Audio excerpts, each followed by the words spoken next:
Players have taken the floor, starting to warm up for a 9 o'clock Eastern time start. Game 1 of the 2018 finals. Hey everybody, good to have you along with us once again as we continue our NBA TV coverage of the NBA Finals. Got Hall of Famer to beat, Grant Hill right here. NBA champion, Hall of Famer Isaiah Thomas. NBA champion Kenny Smith. When you say his name, say two-time, and when you say mine, say two-time. Well, I'll work on that for Sunday. Not just I'll one get back time. to that. There's a difference. We don't have time to go through everyone's complete resume. I decided to Hey, summarize. it's a difference. Hey, Zeke, is there a difference? No. Thank you. I'm Matt. Good to have you along with us. There's been some debate over the last couple of days about whether a fourth straight meeting between the same two teams in the NBA Finals is a good thing for the NBA. I would guess that the ratings will tell us that it's probably a pretty good thing for the NBA, but what is the familiarity, the repetition, if you will, of this series and this matchup? How will it change the tone of the series? Well, like you said, both teams are familiar with one another. Both teams have played each other. They know each other, at least the core guys, as you have some new faces here. But I think because of that, it'll be one of these series where it'll be about making the extra effort, the second play. I mean, they know Steph Curry, they know Kevin Durant, what they can do. They're great one-on-one players, LeBron James. But it's going to be the others who step up and have roles in this game for each team. Obviously, Golden State might be the favorite right now because of how they played, and this is probably the least talented LeBron James-led Cavs team. But I think the familiarity aspect, it kind of levels the playing field a bit, if you call it that. Yeah, I look at, both coaching know each other. They know each other's style. They know each other's tendencies. The guys that I'm more concerned about for Cleveland, okay, what would George Hill be like? What would Clarkson be like? What would Green be like? What will they step up and do? Because to me, they're the unknown in this series because no one has seen them on the final stage before. And I think it's much more difficult to get to the finals than they actually play in the finals. And I expect that Cleveland's others, so to speak, will play better in this finals. This is interesting to me because growing up, I played against Mark Jackson and Bishop Loughlin like 2 or 3 times to get to the city championship. We hated each other. I'm not sure if these two teams hate each other. Yeah. Like, because there's so many changes that are in. When you were playing against the Celtics and you were playing against the Bulls, you hated them. Yeah. I walk around here and I see guys still kind of high-fiving because this is the NBA, which is the 4th time. This is the most interesting thing about it for me. The 4th time you're playing a team, I would hate them by now. And I don't feel the hate in the room yet. And I'm waiting to see about Game 3 or Game 4 when the hate enters the room. That's when I'm ready for the series. Well, there have been so many players who have come and gone from the two rosters during the 4 years. One player who will be on the floor tonight is Kevin Love. He got through concussion protocol, and he will start tonight for the Cavaliers. Golden State and their cast of stars sent home the likely league MVP James Harden in Game 7 of the Western Conference Finals back on Monday. If there were a playoff MVP so far, there is no question it would be the King. I continue to just play at an all-time level.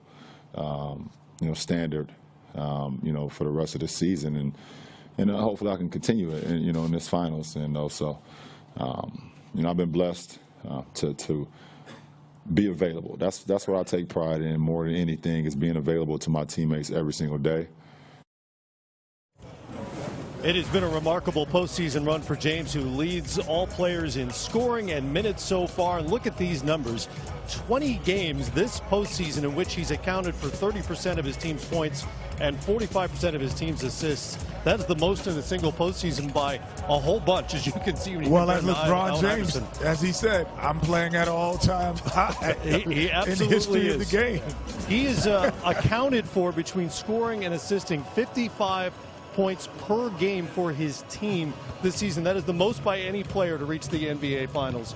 What is it going to take from him? More from him or more from everybody else in the Cavs to make this a series? As great as he's played, it also shows the inability of his teammates to kind of carry a load. The responsibility at some point against this team, Golden State, is going to have to be divvied out. And if it doesn't get divvied out, they will go home quickly. And so, and the biggest guy, I think, besides Kevin Love, is Jeff Green. He has to have 4 games within this series where he has 15 to 16 points or more. If he doesn't, they go home quickly. because there's just not enough firepower for him not to participate in this offensive set against Golden State. You know, and I look at, you know, Nance and Clarkson. To me, they're interesting in terms of what they may be able to provide for Cleveland, because, you know, they're the unknowns in this series, and they have the athleticism, they have the youth, and they're naive, and they haven't played well.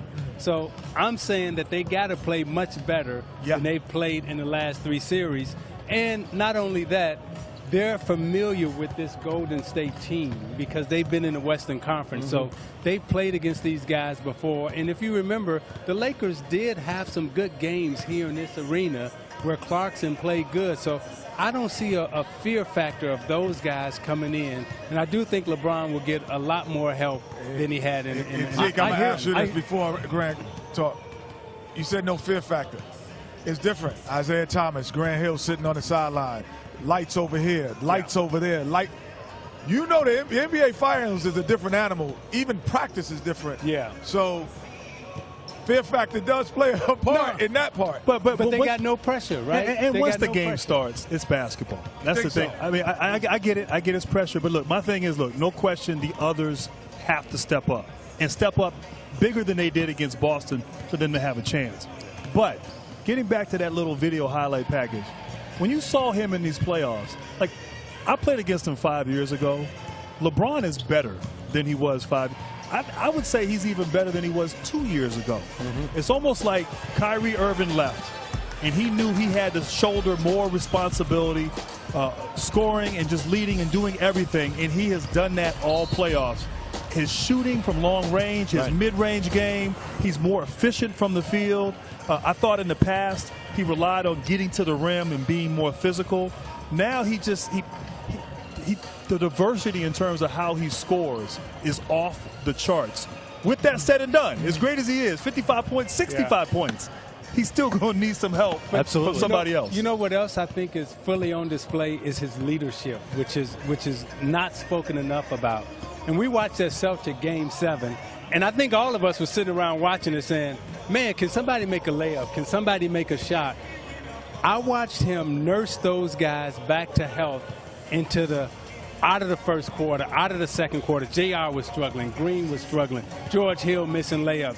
He found a way to get their confidence back, bring them into the third quarter, go into Boston, and not only win the game, but defensively hold the Celtics to under 100 points. And I thought that was one of the best examples of leadership that I've seen in an NBA situation. We're going to need a lot of leadership. He's going to need a lot of leadership in this series. Oh, yes. I think Steve Kerr talked about it yesterday, how much his skills have grown even since those series against the Spurs when he was with Miami, and how San Antonio would go under on every screen. You can't do that anymore. Well, you got to double LeBron them now. You got to double them. That's what I was thinking now, because I think that's like saying you got to double Magic Johnson. Well, but in a way, he can beat you with the pass, though. No, but I think that, for me, just watching him over the years, when I've always criticized or not criticized, but was critiquing his game, I said he defers to other people.